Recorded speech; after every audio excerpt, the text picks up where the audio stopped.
Hello everyone. तो स्वागत है आप सभी का आईएफएस के इस यूट्यूब प्लेटफॉर्म पर। मैं हूं मोहित पाटीदार और आज हमारे साथ कैंडिडेट जुड़े हैं जिन्होंने सीएसआई नेट क्वालिफाई किया है। तो welcome on our YouTube channel Manish.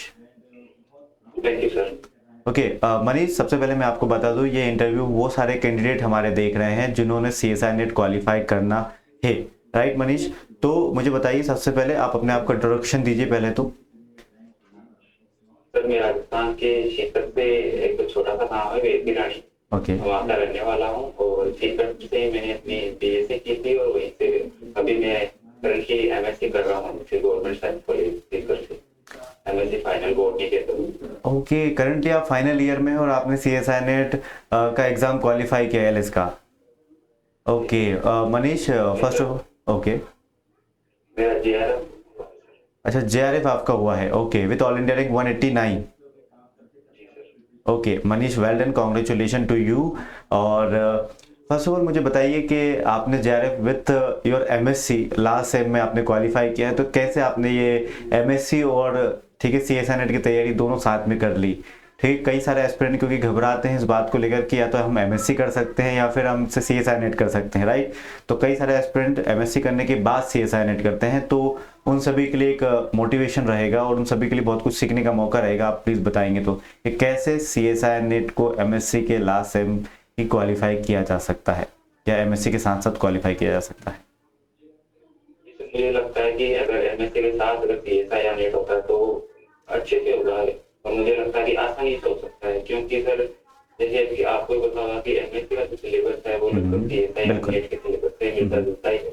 तो अगर हम सीएसआई नेट की तैयारी करते हैं या एमएससी की तैयारी करते हैं तो दोनों की साथ साथ हो सकती है, आराम से हो सकती है, कोई दिक्कत नहीं आती है।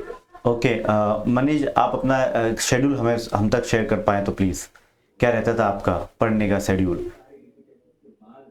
सर मेरा पढ़ने का शेड्यूल इस तरीके से रहता था कि जैसे मैं रेगुलर कॉलेज में तो नहीं जाता था, लगभग जो शुरुआत के 3 दिन होते थे उसी उन दिनों में जाता था। जैसे मंडे ट्यूसडे वेडनेसडे को ही मैं कॉलेज जाता था और उन 3 दिनों के अंदर तो लगभग मैं 4 या 5 घंटे पढ़ लेता था और बाकी जो 4 दिन बचते थे वीक के तो उसके अंदर लगभग मैं 6 से 7 घंटे आराम से पढ़ लेता था। इसके अंदर हो जाता था मेरे आराम से। ओके ओके मनीष, तो इस तरीके से आपने टाइम को मैनेज किया। मनीष, कोई ऐसी बात हमें आप डिस्कस करना चाहते हैं कि सर मैंने ये किया था तो मेरा सीएसआई नेट हुआ? सबसे इम्पोर्टेंट मुझे लगा कि पीवाईक्यू जो होते हैं वो हमेशा सॉल्व करने चाहिए, लगातार उनको पीवाईक्यू सॉल्व करते रहना चाहिए, क्योंकि आपको पता है जैसे हम तैयारी करते तो हमें पता नहीं चलता कि हमारी जो प्रिपरेशन वो कैसी है। तो जैसे हम पीवाईक्यू सॉल्व करते हैं तो हमें पता चल जाता है कि ये यहाँ पर ये टॉपिक हमारा यहाँ पर भी, तो पीवाईक्यू जरूर सॉल्व करनी चाहिए। Okay okay Manish, for the first time पहली बार कहाँ से पता चला था कि सीएसआई नेट की जो एग्जाम वो भी होती है? ये मैंने जब एमएससी के अंदर एंटर किया था तो हमारे प्रोफेसर ने बताया था हमें, उन्होंने एक दिन बताया था, तो वहीं से मैंने सोचा कि चलो हम भी ट्राई करते हैं। ओके, तो ये तो अच्छी बात है, आपके एमएससी के दौरान ही आपको किसी ने बताया और आपने तभी से तैयारी इसको सीरियसली लेकर तैयारी स्टार्ट करी, एमएससी में ही क्वालिफाई कर लिया। Okay, my next question for you is that के जो है सीएसआई नेट के एग्जाम की जो आपने तैयारी करी, तो पार्ट ए, बी और सी को हमें कैसे पढ़ना चाहिए सो दैट हमारा एमएससी के दौरान ही सीएसआई नेट क्वालिफाई हो जाए? सर सबसे इम्पोर्टेंट तो पार्ट सी होता है और उसमें अगर हम अच्छे से पढ़े तो वो अकेला इतना है कि आप उससे क्लियर कर सकते हो। 50% वेटेज होता है।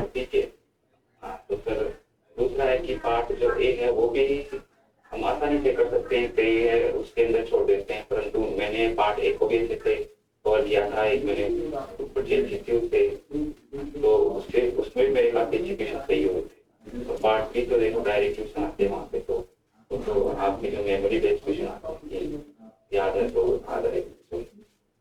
ओके ओके, आपने कोई शॉर्ट नोट्स या ऐसी कुछ चीजें बनाई थी? ओके, उस शॉर्ट नोट्स को पढ़ने का तरीका क्या है, आप हमें बता सके तो? ये है कि तो हमें लगातार पढ़ना है किसी चीज को, लगभग 1 महीने के अंदर एक बार तो आपको हर एक यूनिट लगभग आंखों से निकालनी है, मतलब कि डिवाइड कर रिटर्न बनी रहती है उससे, Okay. नहीं है उनकी कुछ चीज़। ओके मनीष, तो जैसे कि आपने कहा कि हर महीने आपने 13 यूनिट पढ़नी है। ओके मनीष। तेरा नहीं, जैसे कि हमने 5 यूनिट कंप्लीट कर लिए तो 5 यूनिट का अब इस महीने के अंदर लास्ट के 5 दिनों के अंदर उन सभी को कवर कर लिए। फिर अगर नेक्स्ट मंथ हमने 6 यूनिट कर लिए तो उसको भी साथ साथ लेकर चलना। हाँ, मतलब लास्ट तक आते आते हमने पूरी यूनिट हर महीने कंप्लीट करते चले जानी ताकि बर्डन ना हो। ओके ओके ओके मनीष, और ऐसी कोई सी बात है जो आप हम तक शेयर करना चाहें कि सर मैंने ये किया था ना तो मेरा ये सक्सेस हो गया है? PYQ अदर देन दी PY। हाँ बताइए बताइए बताइए। सबसे पहले तो मैं IAS को भी थैंक यू करना चाहूंगा कि जो PYQ की जो बुक थी मैंने, हाँ वो IAS की यूज की थी, वो काफी अच्छी बुक थी और उसके अंदर लगभग जो आंसर्स थे वो भी काफी अच्छे थे। उससे आपको लगभग चीजें आपकी क्लियर हो जाती है। ओके दूसरा, मैंने यूट्यूब से भी काफी चीजें कंज्यूम की थी IAS के। और सबसे पहले तो मैं प्रियांशु सर उनको थैंक यू करना चाहूंगा क्योंकि उन्होंने काफी अच्छा उनसे मैंने जैसे प्लांट फिजियोलॉजी वो पढ़ी थी और सेल बायोलॉजी है, मॉलिक्यूलर बायोलॉजी है, तो काफी अच्छा उन्होंने पढ़ाया था, तो थैंक यू करना चाहूंगा। ओके ओके ओके मनीष, ठीक है, बहुत ही अच्छा लगा आपसे बात करके मनीष, और कई सारे एस्पिरेंट को भी पता चला आपसे कि MSc के दौरान भी CSI नेट को क्वालिफाई किया जा सकता है, हमें टाइम निकालने की ज़रूरत होती है। तो well done Manish, congratulation once again for your CSI NET JRF, ठीक है, और wishing you best of luck and all the best for your upcoming journey PhD के लिए भी। तो डियर ऑल एस्पिरेंट, मिलते हैं किसी और इंटरव्यू में। Till then bye bye, take care and happy learning.